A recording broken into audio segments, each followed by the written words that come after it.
On est aujourd'hui au Centre Innovasoin. On est avec Madame Audrey Robillard, fondatrice de Centre Innovasoin et infirmière de formation. Madame Robillard, bonjour. Bonjour, bonjour.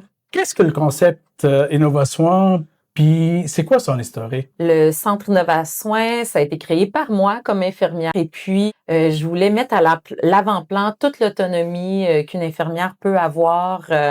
Et donc, c'est des soins infirmiers dans le privé qui donnent accès vraiment à de la prévention au niveau de la santé. L'historique, comme je vous disais, j'ai créé ça, moi, en 2008. Et petit à petit, on a ajouté des points de service, on a ajouté des services aussi. Donc, on est parti d'un service presque exclusivement de prise de sang pour en arriver à avoir vraiment une offre de service beaucoup plus grande, que ça passe par la vaccination, les soins de plaies, que ça passe aussi par de la cryothérapie, des soins de santé de la femme, des choses comme ça. Donc, on a même ajouté les IPSPL là, depuis quelques années. Il faut être un professionnel pour être franchisé Innovasoin? On demande pas à ce que nos franchisés soient des infirmiers, infirmières.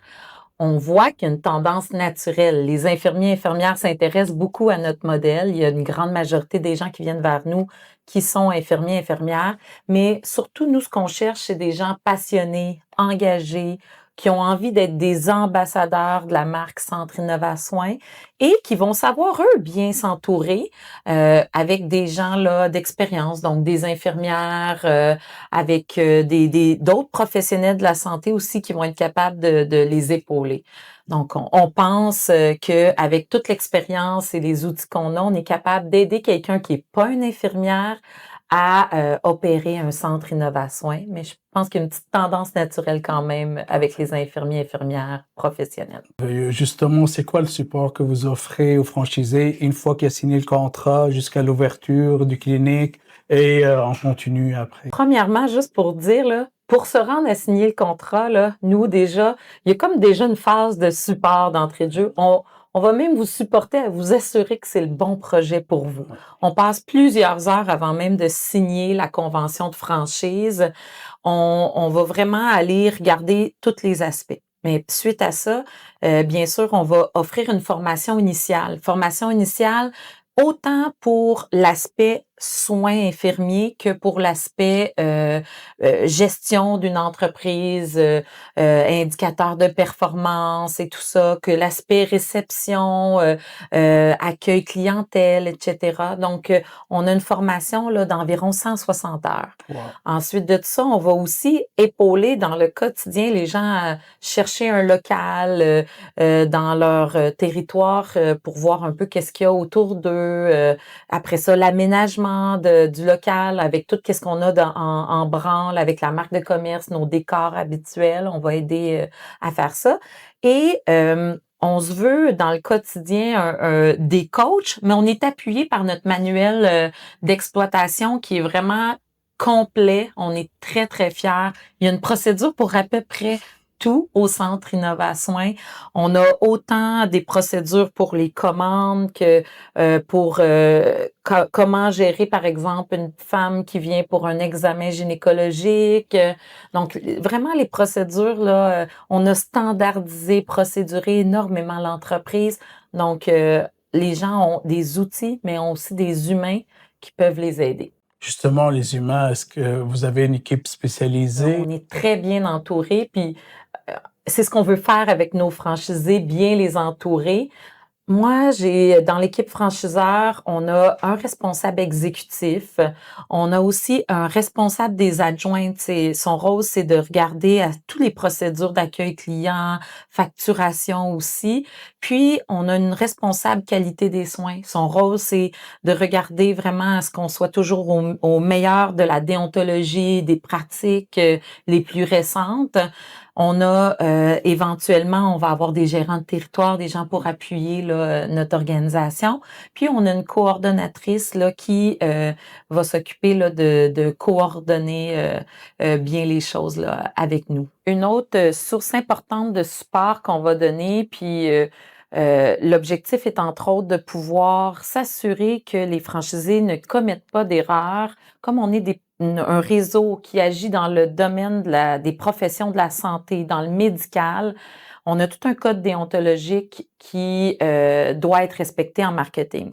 Donc, on va s'occuper de faire toutes les publicités, que ce soit locales ou provinciales, à ce niveau-là. Parfait. Puis, franchisés potentiels, des fois, ils ont peur parce que c'est des recrutements spécialisés. Est-ce que vous les aidez dans le recrutement? En fait, c'est pour nous, les gens nous disent beaucoup ça, puis au contraire, on se trouve rassurant quand on affiche un poste d'infirmière pour venir travailler dans une clinique comme Centre Innova-Soins.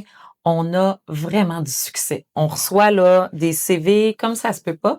Beaucoup les infirmières en ce moment sont un peu épuisées de ce qui se vit dans le système public et donc ont vraiment envie d'être ramenées là vers des cliniques comme les nôtres. De plus, l'environnement il est vraiment attirant, c'est attractif pour eux. Donc infirmière, pas du tout un enjeu de recrutement. Les super infirmières, là, dans le jargon plus commun, qui sont les infirmières praticiennes spécialisées, ça, il y en a un petit peu moins. Donc, il y a un peu plus de grande séduction à faire, mais encore, quand ils voient nos procédures, comment qu'on est accueillant envers eux, comment les services des autres professionnels viennent combler leurs besoins qui sont pas comblés ailleurs, dès qu'ils nous connaissent, ils ont envie de travailler avec nous. Pas de difficulté à trouver des adjointes administratives puis des adjointes de réception. C'est un environnement où le client a vraiment un attrait à être servi ici. Il se sent vraiment écouté. Donc, il n'y a pas de gestion difficile avec la clientèle qui pourrait être plate. Très bien. Mm. Puis, à quoi s'attendre le franchisé potentiel les premières années comme revenu ou sur retour sur investissement, par exemple? D'entrée de jeu, si je parle de mon expérience, puis on a basé beaucoup tout ce qu'on a travaillé sur l'expérience, puis le fait que le système est éprouvé. Maintenant, j'ai quand même 4 succursales, 3 centres express et on a observé que jamais à aucune année du développement du centre Innova-Soins, il y a eu à réinjecter de l'argent là, dans les centres Innova-Soins. Et puis là, avec toute la centralisation qu'on va amener avec le système de franchise, je pense que ça va être encore plus accéléré pour les franchisés. Ceci étant dit, sur une période de 10 ans, là, on peut s'attendre à une moyenne d'environ 160 000 en bénéfices nets là, Wow. pour un franchisé. Le concept clé en main, il coûte combien avec les droits de franchise et tout ça? En incluant le droit de franchise, la formation, la promotion initiale, tous les achats là, nécessaires à avoir un jour 1 ouvert, c'est 175 000 Parfait. Oui, Oui. très bien. Mm. Parfait. Puis combien de mise de fonds à peu près le franchisé doit mettre à peu près là? Ça dépend des institutions. Là, on a des franchisés qui réussissent à mettre aucune mise de fonds selon leur expérience, mais en majorité, on parle d'environ 40 000 en mise de fonds, qui est vraiment une bonne sécurité là, pour les prêteurs.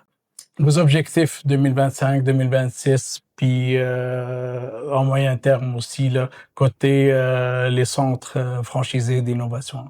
Moi, je suis une personne qui se fixe des objectifs tout le temps atteignables. Et mon consultant en franchise, s'il m'entendait, il dirait ça va être beaucoup plus que ça. Mais je fixe sur le prochain 24 mois, mettons, d'atteindre peut-être au moins un 12 franchises.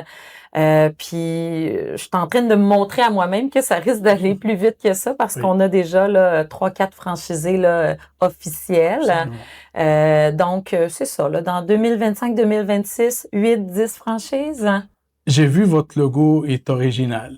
Oui. Et j'aimerais avoir plus d'informations sur votre logo. C'est vraiment parti, ce logo-là, d'un long dîner avec ma cousine qui est graphiste. Elle m'avait dit, amène Audrey plein de choses avec toi, là, du matériel que tu utilises dans ton contexte de travail et on va faire du brainstorming à partir de ça. Et là, j'avais amené, là, on avait une table complète. Là, on est arrêté sur un outil que j'aimerais te montrer. Ça s'appelle un papillon à prélèvement. Et ce papillon-là, quand je lui en ai parlé, l'histoire autour de ça, elle a trouvé que c'était vraiment exploitable pour faire un beau logo. Donc, c'est ça le petit set de prélèvement à ailette qui a finalement inspiré le logo. Alors, c'est un outil, stérile qui nous permet de faire des prises de sang. Et puis j'expliquais, que, lorsque, je faisais de plus en plus de prélèvements à des enfants, puis pourquoi qu'ils aimaient faire leur prise de sang avec moi, c'était sécurisant parce que je leur parlais que ce petit outil-là, qui ressemble drôlement à un petit papillon, allait venir se déposer sur leurs veines tout doucement et piquer comme un gros maringouin.